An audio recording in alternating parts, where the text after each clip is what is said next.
Ficando para gravar. Acho que agora tá.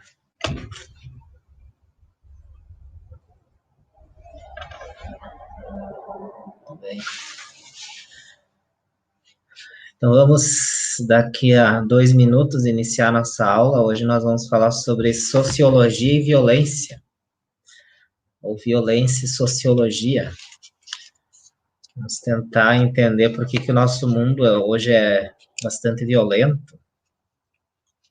Também os vários tipos de violência que existem. Vamos falar também dos pensadores, o Platão, Aristóteles, o Hegel, Thomas Hobbes, Maquiavel, Max Weber, Norbert Elias, Bourdieu.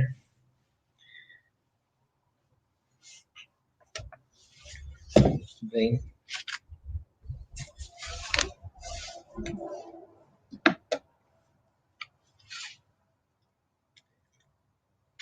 (19h29).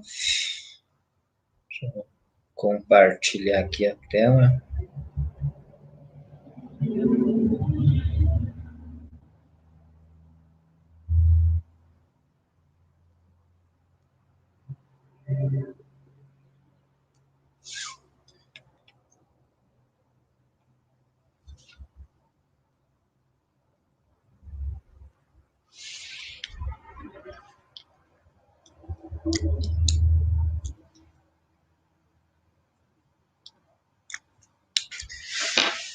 Violência e sociedade.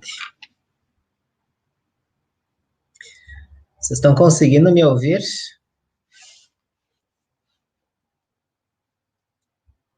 Sim. Bem, 7h30. Vamos iniciar a nossa aula sobre violência e sociedade. Vamos lembrar que a sociologia, ela estuda todos os fenômenos que envolvem os indivíduos convivendo dentro de uma comunidade. Essa comunidade, ela pode ser chamada de Estado, pode ser chamada de monarquia, né? Pode ser chamado também de uma tribo, mas a sociologia, como dizia o sociólogo Émile Durkheim, tem como objeto o fato social, né? E também nós temos a definição de Max Weber, que a sociologia tem como objeto a ação social, mas é sempre o indivíduo vivendo dentro de um grupo, que é a sociedade. Por isso, sociologia, né? O estudo do ser humano vivendo em sociedade. Quando nós falamos em violência, nós podemos pensar por que o indivíduo é violento em si mesmo. Tem uma discussão de que se o ser humano ele nasce bom ou ele nasce já agressivo. Dentro da filosofia, nós temos a posição, por exemplo, de Rousseau. Rousseau dizia que o ser humano ele nasce bom, mas depois, quando ele vai viver em sociedade, a sociedade o corrompe e ele se torna, então, uma pessoa individualista, competitiva, agressiva. Então, para o Rousseau, o ser humano ele nasce bom, mas a sociedade que o corrompe. Inclusive, ele fala no bom selvagem. Enquanto ele vive na selva, ele é bom. Depois, ele vai viver na cidade, ele se torna mal.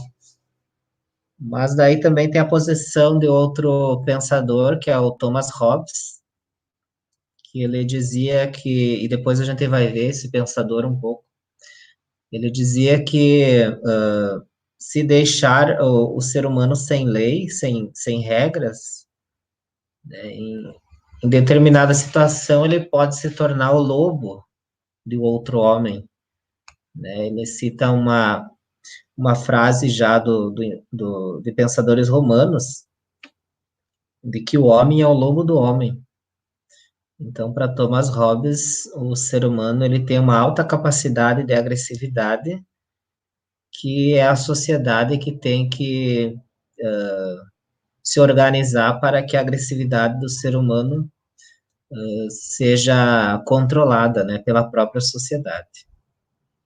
Então, vamos ver um pouco como essa questão da violência e da sociedade, ela foi explicada de acordo com o passar do tempo.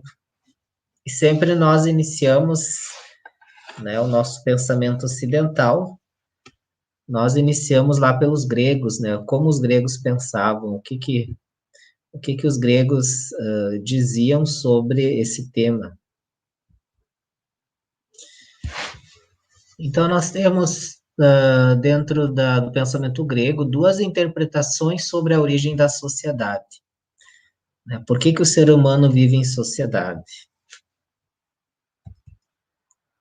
Temos a primeira explicação, né, a primeira interpretação é do filósofo Platão. E ele entende a sociedade como um corpo, em que cada pessoa tem uma função específica e vital. Isso, inclusive, né, saindo um pouco da sociologia, a própria Bíblia interpreta, né, na Carta de São Paulo, interpreta também como um corpo, né, que tem vários membros e todos são necessários. Mas olhando assim em Platão, ele também dizia que cada um dentro da sociedade é necessária para que esse corpo que é a sociedade, possa funcionar. Então, cada membro é necessário. Já Aristóteles dizia que a vida em sociedade é algo natural, porque o ser humano ele é um animal político, ele é um animal social, né, além de ser um animal racional.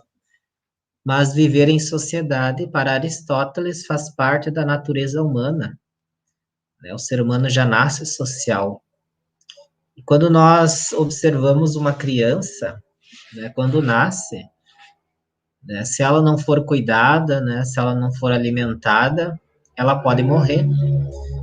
Já os animais é diferente, né? Um animal, quando nasce, ele já sabe até se defender, já sabe, né, viver, inclusive, sem a mãe, né, que gerou. Mas nós, seres humanos, não, precisamos ser cuidados, alimentados e ensinados. E para Aristóteles, isso faz parte da nossa condição humana de um ser social, um ser político. Lembrando que a palavra política tem a ver com a polis, que é a cidade grega, em que o cidadão ele é alguém que ajuda a polis a se organizar, a, a definir os seus rumos, por isso ele também é um animal político. Então, depois desse pensamento grego, né, seja de Platão, seja de Aristóteles, nós temos ali no início do iluminismo, no início da modernidade, a ideia de contratualismo. A palavra contratualismo vem de contrato.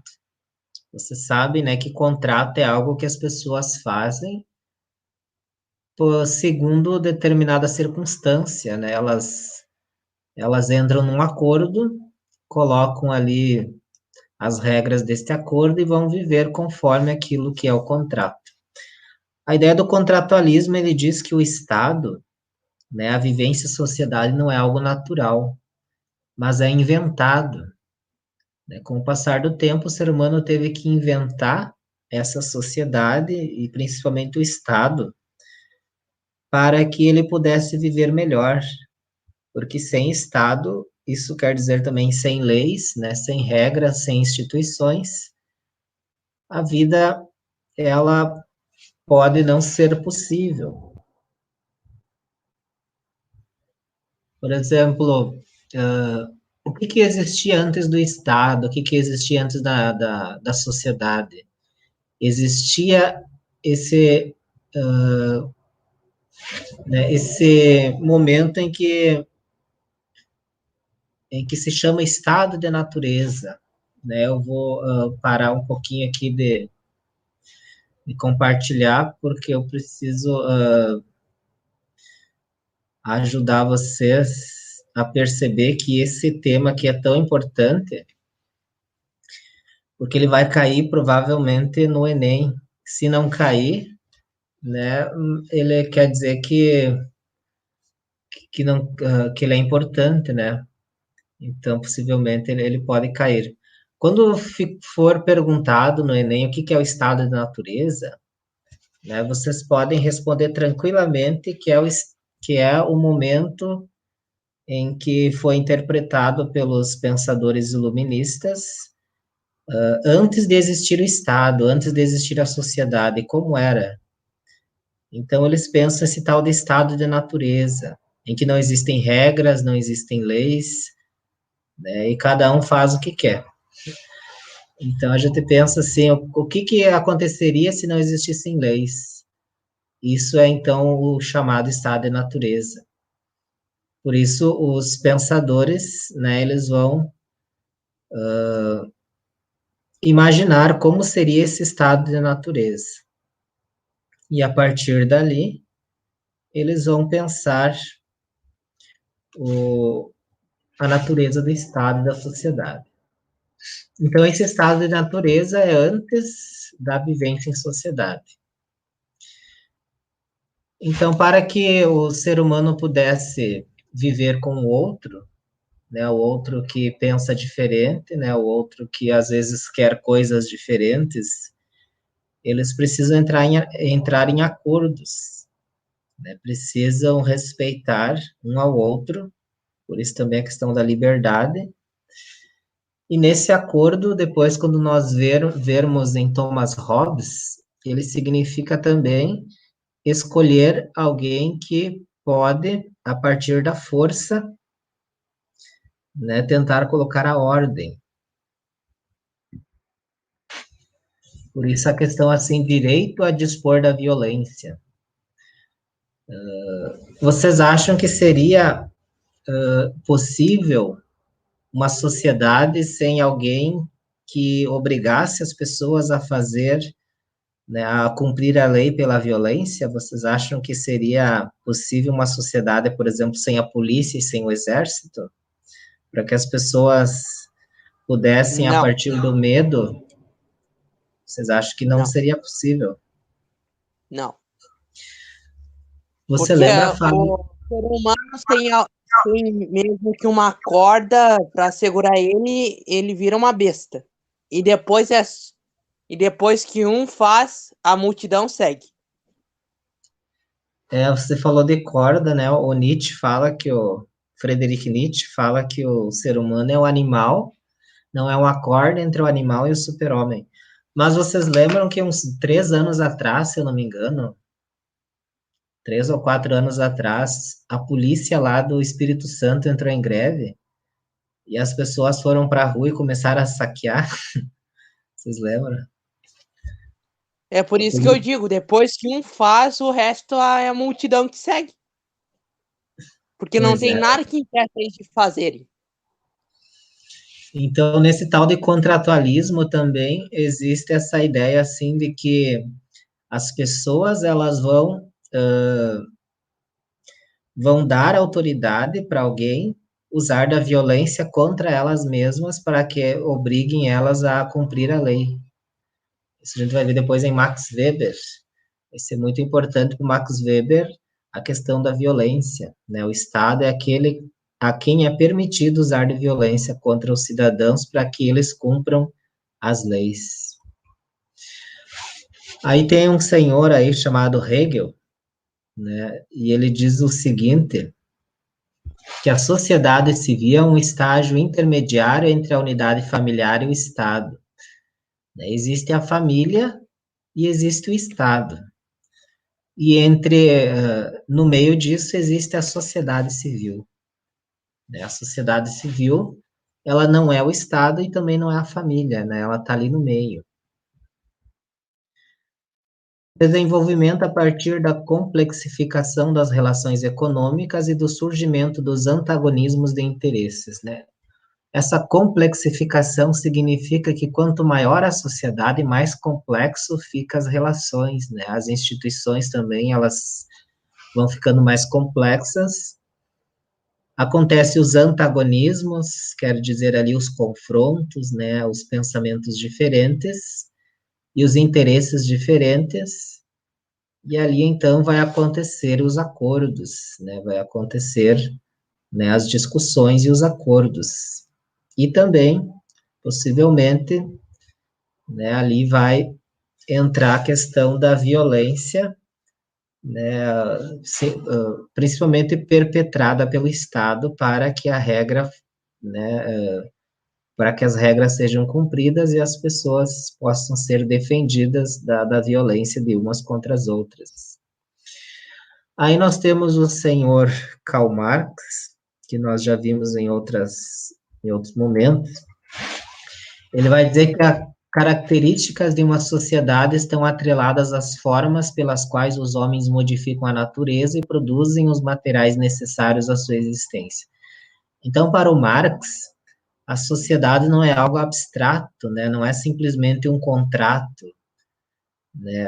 A sociedade, ela é formada por relações de produção, né, e de distribuição.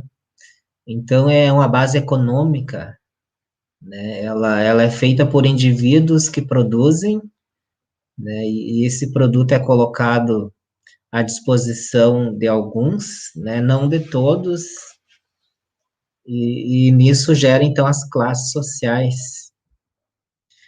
Por isso, para Marx, a sociedade é um sistema econômico e um sistema de produção, né? E por que existe produção? Porque as pessoas necessitam de alimento, né? Necessitam de moradia, necessitam sobreviver, viver, né? E por isso, então, existe a produção e a forma como se distribui essa produção é o sistema econômico. E nisso, então, o Marx diz que a sociedade vive o capitalismo. O capitalismo é um sistema de produção que daria origem a uma divisão social entre, de um lado, os proprietários dos meios de produção e de outros trabalhadores. O Marx dizia que no capitalismo existem aqueles que são proprietários e aqueles que trabalham para esses proprietários, né, que é a classe operária. E o capitalismo ele tem a tendência à concentração de recursos na classe dominante, concomitante a um empobrecimento cada vez mais agudo da classe trabalhadora.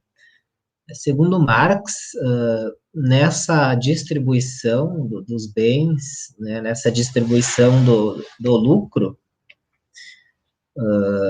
os trabalhadores continuam pobres, enquanto que os donos e os proprietários ficam cada vez mais ricos.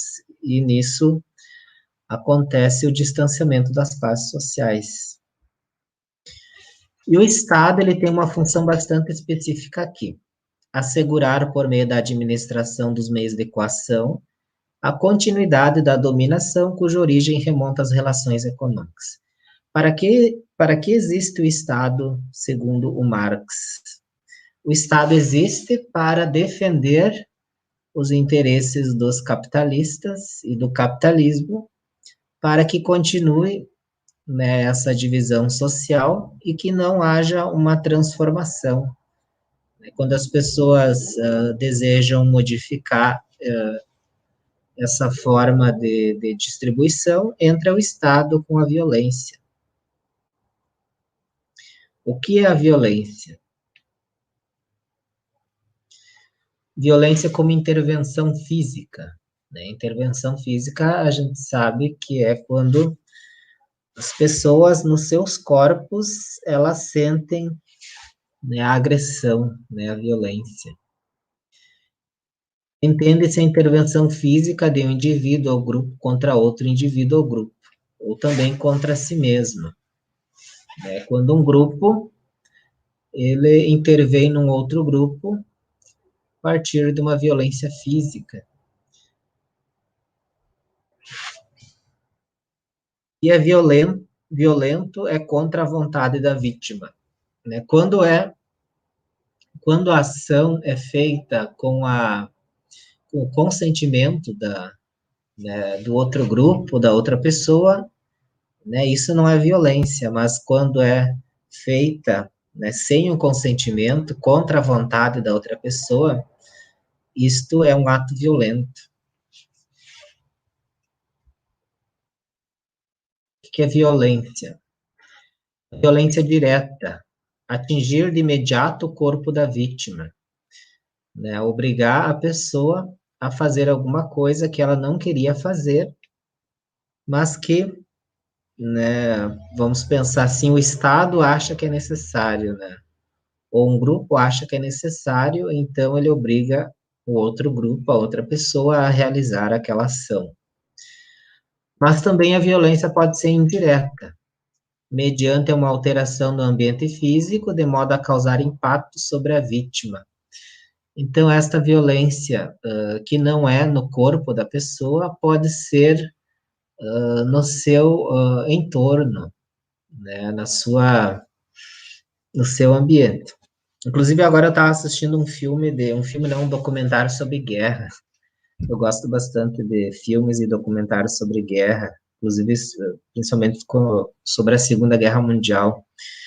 E eu vi ali no documentário o exército tentando entrar num forte que os nazistas eles estavam escondidos lá, e eles começaram a tentar derrubar os muros e não conseguiam. Então, por exemplo, dentro de uma guerra, às vezes o que acontece? Um, uma, um grupo de soldados ele começa a cortar a luz, a água, né, o abastecimento do outro grupo para que ele se renda. Isso é uma violência indireta, né? Não é propriamente contra. E Stalingrado que se diga.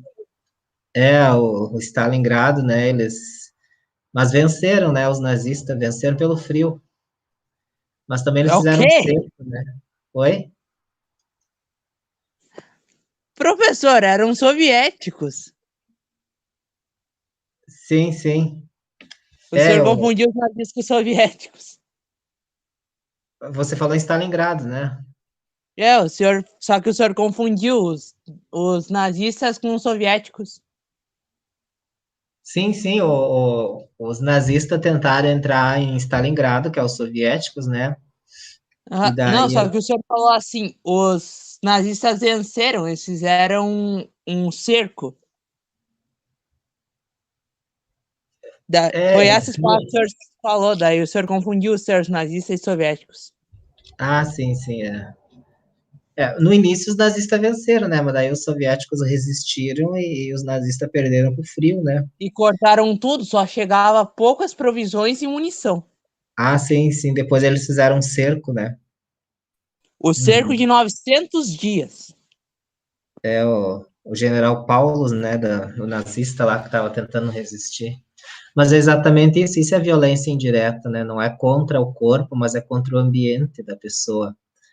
Para que a pessoa depois seja obrigada a fazer alguma coisa, né? Porque o ambiente dela ficou insustentável, né? Agora a questão de violência e poder. Existe diferença entre violência e poder? A gente vai ver que tem diferença. Porque o poder é a capacidade que um ator A tem de fazer com que um ator B faça algo que este último não faria sem ação do primeiro. Então, assim, o poder é quando uma pessoa tem a capacidade, né, de fazer com que a outra pessoa realize um desejo, né, uma vontade sua. Mas violência é quando o ator A modifica de forma danosa a condição física de B. Então, a violência é quando se usa de uma força, né, que obriga a outra pessoa a realizar uma ação. O poder é a capacidade, né? Só que no poder, questão, por exemplo, da hierarquia, uma pessoa pode dizer não, né? Na hierarquia inferior, é claro que daí depois entra a violência, né? Ela pode ser punida. Mas a violência é quando, então, já essa ação obriga a outra pessoa a fazer sem a possibilidade dela poder dizer não. Então, o que é o poder estatal? Tem a ver com o Estado, né? Que tipo de poder o Estado tem? Lança mão da ameaça da violência física como forma de assegurar a obediência de seus cidadãos, né? Por que que as pessoas, às vezes, têm que cumprir a lei? Por exemplo, um juiz deu um decreto. Aí vai lá, alguém entrega para a pessoa, né? Ó, esse aqui foi decidido no juiz. Se a pessoa dizer não, o que que acontece? A polícia vai lá e prende, né? Então, então o Estado ele tem esse poder de usar de violência para que os cidadãos cumpram a lei. Estamos lidando com a possibilidade da violência e não com a violência em si. Então, o poder ele é a possibilidade da violência. A violência entra, né, em cena, a violência ela acontece quando esse poder ele não é obedecido, né? Quando aquele grau inferior do poder, da hierarquia, ele acaba se opondo ao poder, então acontece a violência. Mas existem outras interpretações da violência. Por exemplo, os sociólogos vão falar de uma violência estrutural, e também da violência sistêmica e da violência simbólica. A gente vai dar uma olhada agora mais para frente sobre esses tipos de violência. Violência e Estado. Aí esse senhor aí, o Max Weber, que é um dos fundadores da sociologia clássica, né, sabendo que o fundador conhecido é o Emile Durkheim, né, o Emile Durkheim ele é o fundador da sociologia, e o Max Weber ele vem depois, né, vem ajudar o Durkheim a definir um pouco qual que é o papel da sociologia e qual é o objeto e o método desta ciência.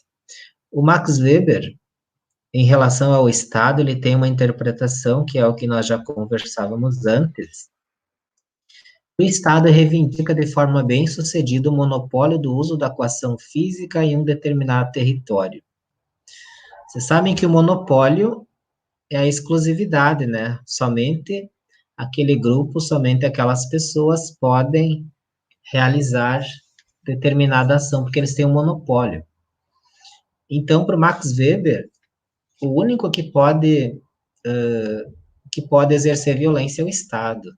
As pessoas não podem exercer violência, né? O Estado ele tem o monopólio da violência, porque o Estado utiliza-se da violência para obrigar os cidadãos a realizarem, a cumprirem as leis, né? A realizarem aquilo que é considerado correto.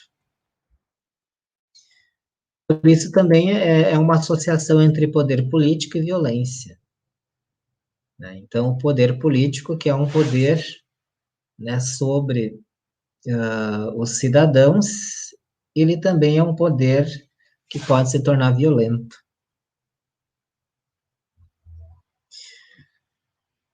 Agora, recuando um pouco na história, nós temos um senhor aí chamado Nicolau Maquiavel, inclusive tem aí no mundo, né, no mundo contemporâneo, a expressão uma ação maquiavélica, né, o que significa, assim, uma ação, às vezes, violenta. Esse Maquiavel, ele refletia, assim, que o poder, como um exercício administrado da violência. Então, Maquiavel dizia, assim, que, às vezes, o rei precisa usar da violência. né, para que ele seja temido. Ele dizia, né, que é melhor o rei ser temido do que ele ser amado. Então, deve um príncipe ser mais amado ou mais temido? Maquiavel responderá que depende das circunstâncias. Tem momentos que o rei ele pode ser amado, né? É bom que o rei seja amado, mas tem momentos que o rei deve ser temido. Inclusive, Maquiavel dizia assim que se for necessário usar violência, né, que se use violência para que o rei possa ser temido e obedecido. Aí tem o Thomas Hobbes, que eu já comentava no início, que ele falava então desse contrato social para que o ser humano não se destruísse uns aos outros, né, no mundo sem leis. Então, Thomas Hobbes dizia que é necessário a existência de um poder superior. Então, para que não haja guerra entre as pessoas, elas elegem alguém que as governe e esse alguém vai exercer um poder, inclusive uma violência contra elas. O livro do Thomas Hobbes que fala sobre isso é o Leviatã. Eu tenho até aqui na minha biblioteca. O nome do livro é O Leviatã, que ele representa, então, este soberano que é eleito e é escolhido para que governe, e ele tem todos os poderes sobre aqueles que o elegeram, né, que o escolheram. Na ausência de um poder como este, os homens viveriam em uma espécie de guerra generalizada de todos contra todos. Né? Sem o soberano, né? Sem esse poder, as pessoas entrariam em guerra. Aí nós temos novamente o Marx com o Engels, que eles têm um pensamento a partir da economia, né, da estrutura do capitalismo.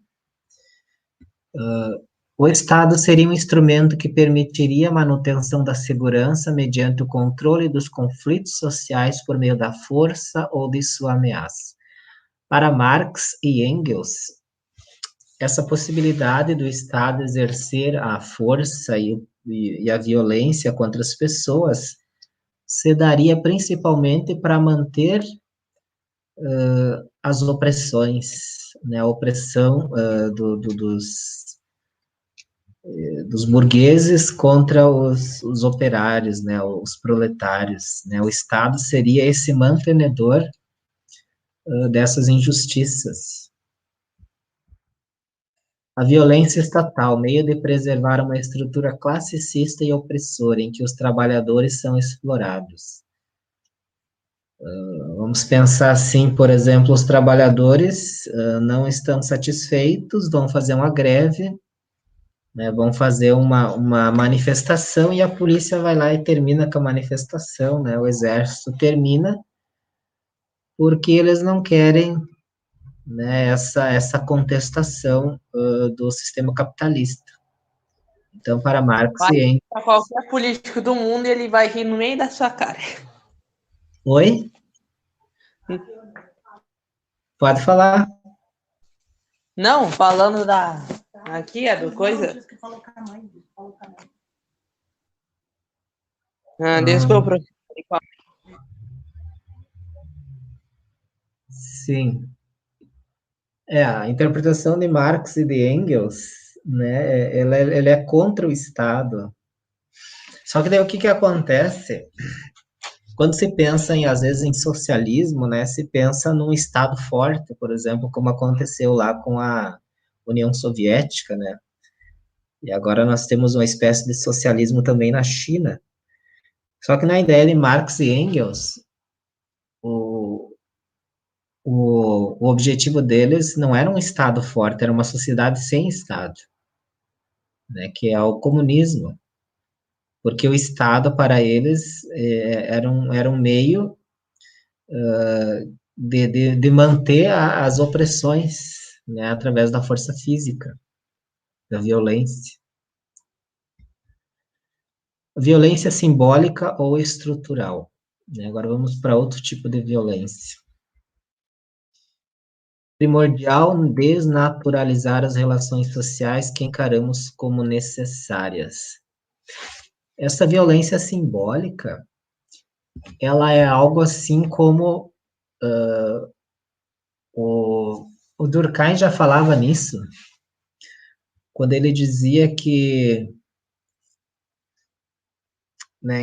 a sociedade ela tem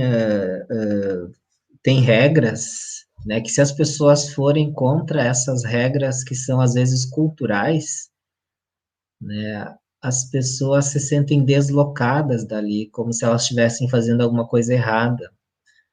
Essa violência simbólica é a violência que se dá quando algo diferente começa a aparecer e esse algo diferente começa a ser julgado como errado, né, como problemático. O Foucault, né, o Michel Foucault dizia assim como doente. O Michel Foucault ele tem um livro sobre a loucura. Ele diz assim que a modernidade ele transformou a loucura em doença, né? Que a loucura era simplesmente uma coisa diferente, mas a modernidade transformou como uma doença, né? Então algo diferente é criticado como perigoso, como anormal, como doente. Essa é a violência simbólica.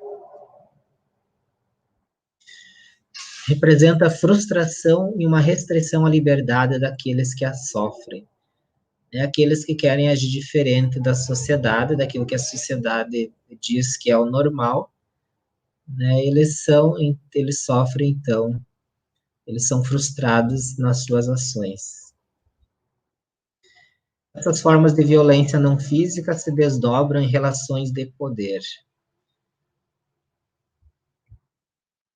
Por exemplo, a questão aqui se dá o exemplo do patriarcado, né? Patriarcado é o poder do masculino sobre o feminino, né? O poder dos homens sobre as mulheres. E se entende às vezes isso como normal, né? Como sempre foi assim. E nessa questão as mulheres, né? Há muitos anos elas são oprimidas às vezes, né, pelo machismo, né? E que isso se chama o patriarcado. Quem desenvolve bastante essas ideias de violência simbólica é o sociólogo Pierre Bourdieu, né? E, e a violência simbólica, ela é social, faz parte das práticas e relações sociais cotidianas, né? É uma violência tão, às vezes, tão considerada normal por nós, que a gente já nem percebe que é uma violência, né? Porque faz parte do nosso cotidiano. Para nós, é assim mesmo, né? É natural. E ela também é institucional. Estão inscritas nos nossos arranjos políticos que as perpetuam, seja pela opressão, seja pela omissão ou por um misto de ambos. É institucional porque deveriam haver leis que protegessem, né, essas pessoas, esses grupos, muitas vezes considerados como minorias, né, e também eles estão à mercê de violências, inclusive físicas, né, de pessoas que os julgam, né, inferiores, né, errados. Aí nós temos a questão da violência contra a violência.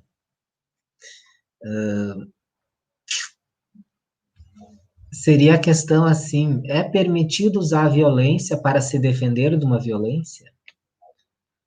Aquela questão se não me engano, o Martin Luther King dizia que se nós levarmos a sério o olho por olho e o dente por dente, não vai mais haver nem olho e nem mais dente, né? Porque quando o ciclo da violência ela não se fecha e ele continua, né? Então ele aumenta cada vez mais, né? quando uma violência é utilizada para se defender de uma outra violência. As análises que exaltam a violência como saída para a opressão tendem a deixar em segundo plano a importância da paz para o surgimento e a consolidação da sociedade civil. Seria uma ideia, por exemplo, de reagir a um Estado, por exemplo, opressivo, um Estado violento, formando guerrilhas, né, formando grupos violentos. Se eu não me engano, acho que esse é o caso lá da Colômbia. Não sei se vocês já ouviram falar nas Farc, né? Que é um grupo de guerrilheiros que está tentando derrubar o governo, se libertar do país, libertar o país pela violência. Roberto Dow, ele diz assim: quando o poder é tomado por meio da violência, nada nos garante que os que acabaram vencidos não irão se valer dos mesmos recursos para recuperar sua condição, perpetuando assim o uso contínuo da força, o que seria o fim da política. Esse Roberto Dow, ele dizia assim que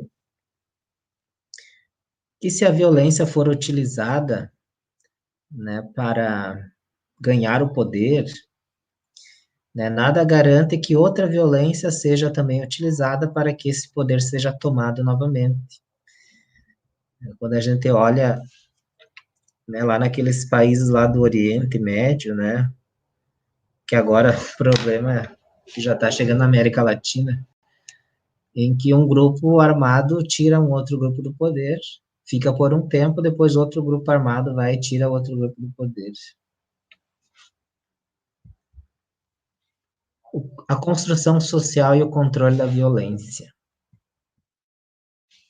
Estado moderno, uma instituição capaz de reivindicar para si o monopólio do uso legítimo dos instrumentos de equação física dentro de um determinado território. O Estado moderno, ele é composto, né, por este Estado que se utiliza da violência para coagir os seus cidadãos a respeitarem as normas e aquilo que é considerado o correto. A violência estrutural e simbólica tem origem social e institucional. Social porque faz parte, às vezes, né, do modo de compreender de uma determinada sociedade.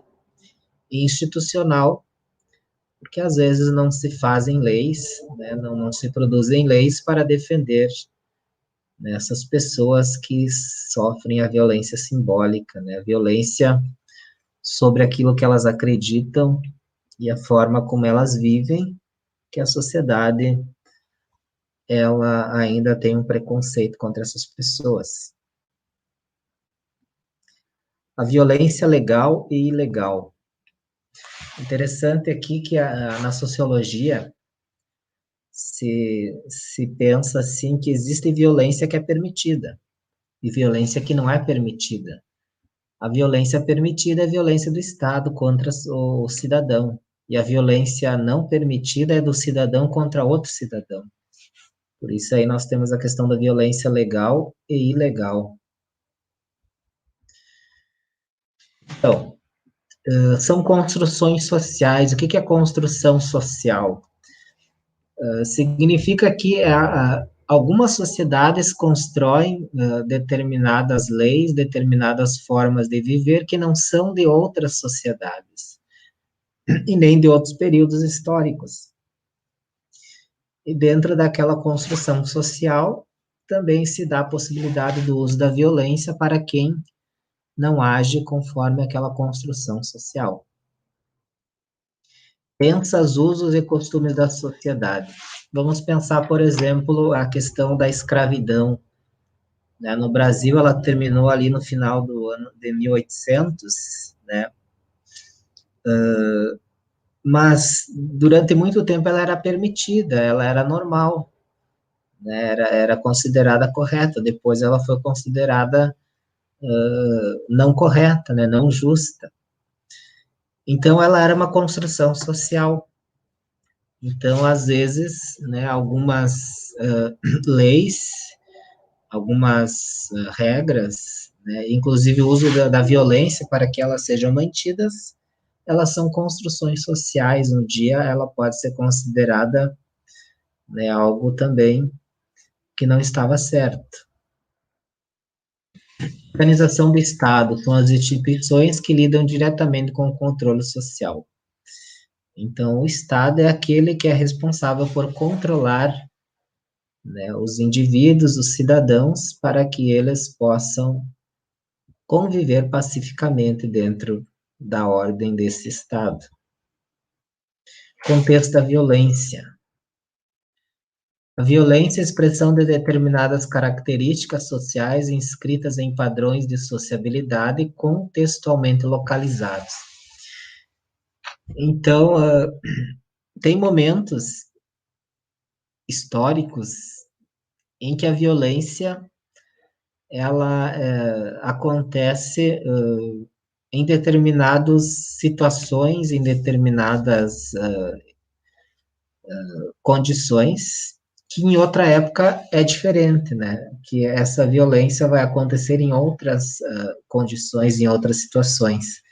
Mais para frente vai ficar um pouco mais claro o que é isso. Por exemplo, no início do período moderno, a violência era verificada especialmente nas relações cotidianas. Ele diz ali que no início da modernidade, a violência acontecia mais entre um cidadão com outro cidadão. Vamos pensar, por exemplo, no início da modernidade, era muito comum a disputa com espadas, né? Inclusive por honra. Quando uma pessoa ela não estava muito bem com outra, eles se encontravam num duelo, né? E aquele que permanecia vivo ganhava o duelo. A partir do início do século XIX, ganha proeminência a violência instrumental, crimes contra a propriedade, latrocínios ou mesmo assassinatos com propósito definido de antemão premeditados. O Foucault, Michel Foucault, no livro Vigiar e Punir, ele diz que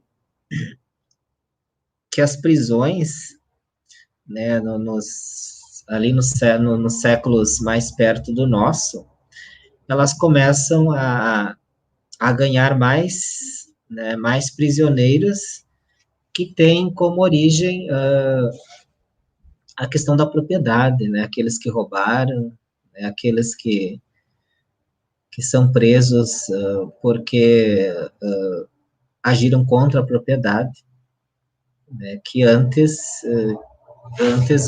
as prisões elas tinham uma outra característica, né, de outros tipos de violência. Explicação para a redução da violência. Pressão social para o desenvolvimento de relações interpessoais não agressivas, né, tentar convencer as pessoas a não serem tão agressivas. A extensão do aparato de vigilância estatal e das agências de controle social teriam, em um processo lento e gradual, efeitos positivos na redução da violência. Podemos pensar assim,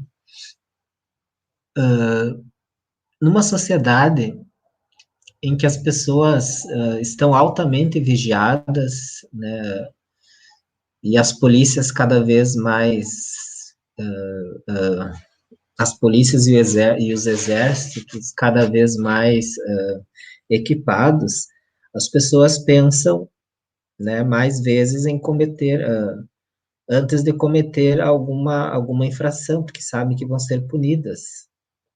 Né? Então, uma das explicações para a redução da violência é essa capacidade, né, do Estado de reagir. Aí o que diz Como esse... se dizem, desculpe interromper, professor, como se dizem, se não vai pelo amor, vai pela dor, né? Porque a pessoa pensa, eu não vou passar 20 anos na cadeia, né, porque vou assaltar um banco, é melhor eu ficar na minha. Se bem que a gente sabe que hoje quem vai preso é quem não tem dinheiro para pagar um bom advogado, né? Às vezes, quem vai mais preso são os pobres. Teriam ocorrido dois tipos de processos civilizatórios que se reforçam mutuamente: o monopólio da violência por parte do Estado e suas agências autorizadas. Desenvolvimento de mecanismos de autocontrole associados às disposições mentais dos indivíduos. Esse Norbert Elias tenta explicar como tem reduzido a violência nesses últimos tempos.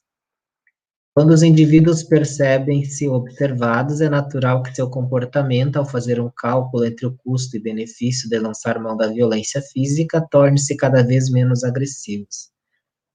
Então, por exemplo, quando uma pessoa que quer fazer um roubo, né, quer fazer um crime, e ela chega num lugar que está cheio de câmera, né, que tem uma cerca elétrica e do outro lado tem cachorro, ela vai pensar duas vezes se vale a pena, né? Então, às vezes as pessoas calculam, né, que às vezes o crime não compensa. Violência estatal versus violência privada. A violência legítima se associa ao Estado. Então, o Estado é aquele que tem o monopólio da violência, aquele que pode usar a violência contra o cidadão. A violência ilegítima é geralmente levada a cabo por agentes ou grupos privados, né? Quando, por exemplo, um grupo, vamos chamar assim esse grupo de milícia ou de esquadrão da morte, né, que não é autorizado pelo Estado, e ele tenta sair fazendo justiça com as próprias mãos, né, com as próprias armas, matando o bandido e aqueles que eles acham que são, né, os marginais da sociedade, né, essa violência é ilegítima, porque a pessoa precisa ser julgada, né, condenada pelo Estado. O Estado é que pode agir de forma violenta. Os indivíduos não. Os indivíduos dependem do Estado para que o Estado possa controlar.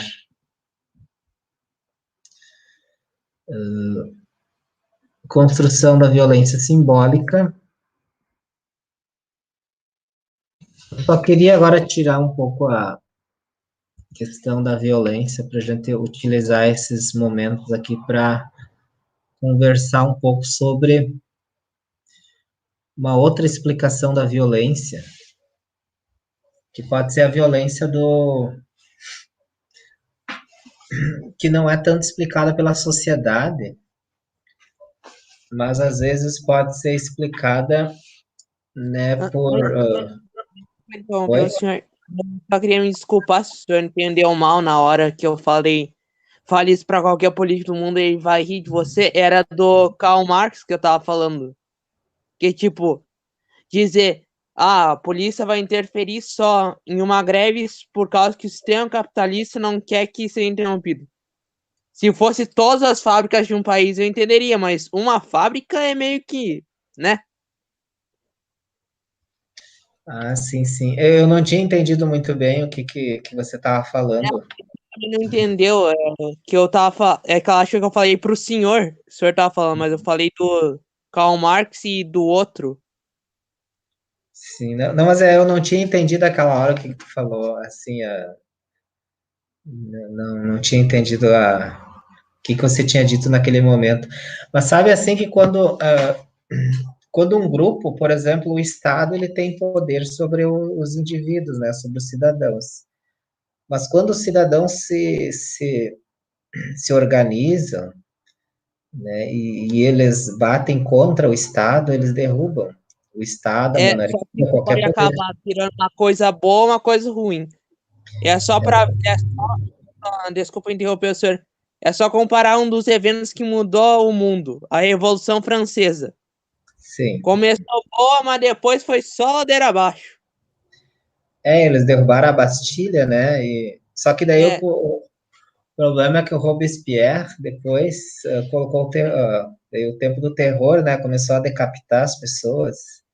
Aí tiveram que era no chamar o mínimo Napoleão. 800 capitais. No alto foi no mínimo 800 decapitações por mês, só em Paris. Daí tiveram que chamar o Napoleão para colocar ordem na Revolução Francesa, né?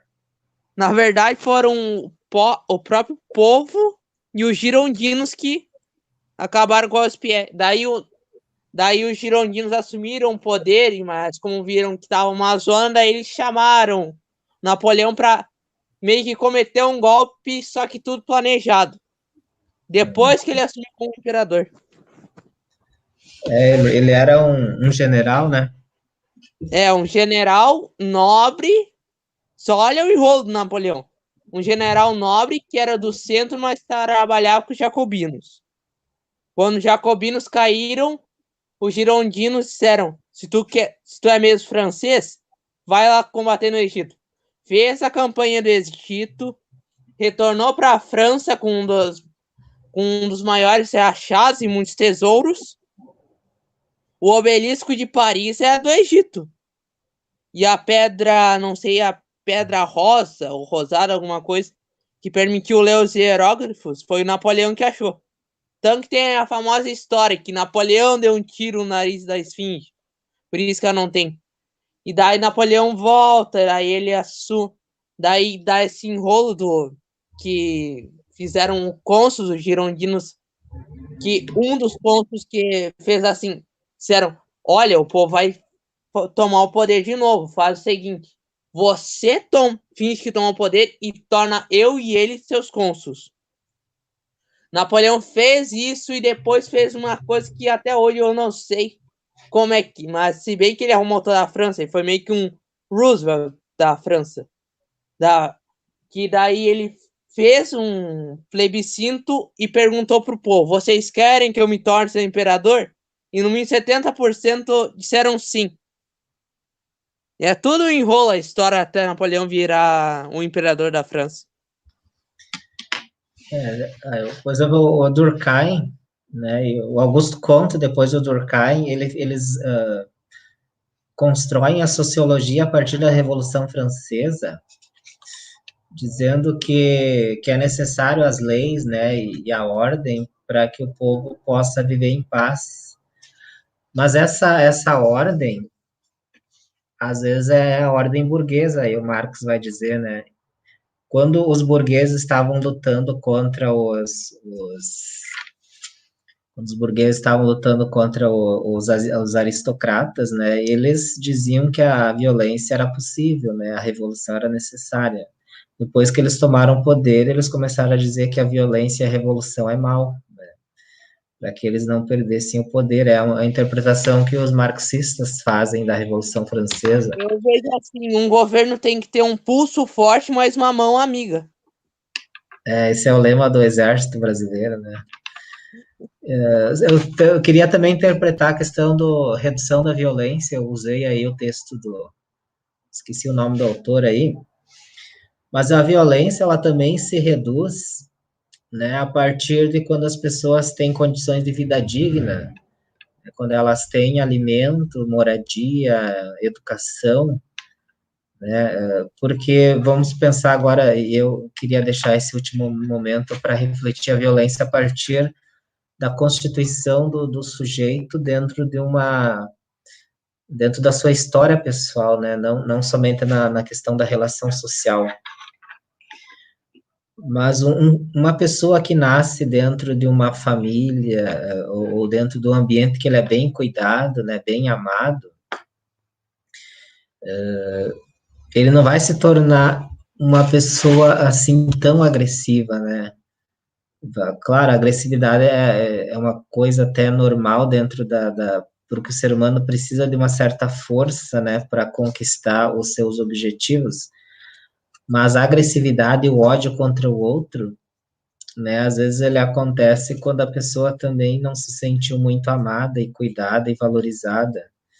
Então, quando a gente consegue uma sociedade em que as pessoas sejam valorizadas, amadas e cuidadas e tenham condições de vida digna, né, tenham trabalho, educação, alimento, né, às vezes essa questão da violência, ela diminui.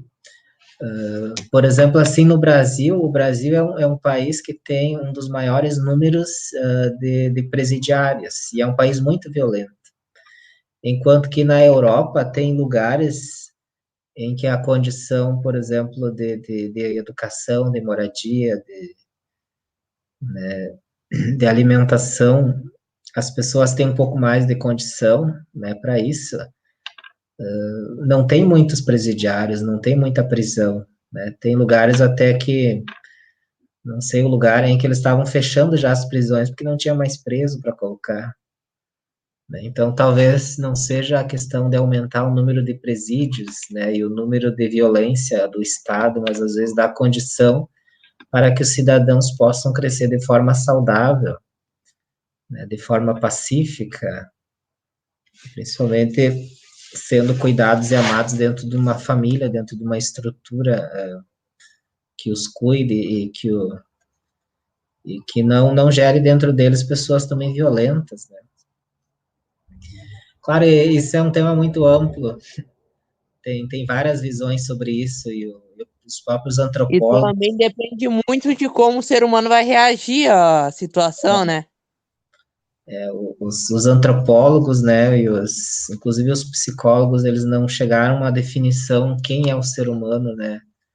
Se ele é um ser agressivo ou se ele é uma pessoa boa, como aquela discussão entre o Rousseau e Não, o Hobbes. não, professor Padre Eliseu. Pelo contrário, a gente chegou assim numa conclusão que ele é o ser vivo mais imprevisível Imprevisível. isto, não tem como, não tem, por exemplo, uma pessoa pode ser 90% da vida dela ter sido boa e generosa, não sei o quê, mas dá aquele estralo, o trem sai dos trilhos e ela vira no que é aquilo, né? É o mais imprevisível, o pior bicho do mundo, a gente diz. Hitler e todos os psicopatas. Hã? Não, disse Hitler e todos os psicopatas que te digam que é sempre a mesma história. É bom, mas a colina, o trem desce a colina valendo. É só questão de oportunidade, né? Para ele se revelar. Tanto positivo quanto negativo. É que é dar o poder e vai conhecer a pessoa. Ah, boa, essa é a verdade. Quer conhecer alguém, dá o poder a ela. Então tá, daqui a pouco vocês têm aula de filosofia, então até a próxima, então. Até a próxima, Tchau. Padre. Tchau, tchau. Até a próxima.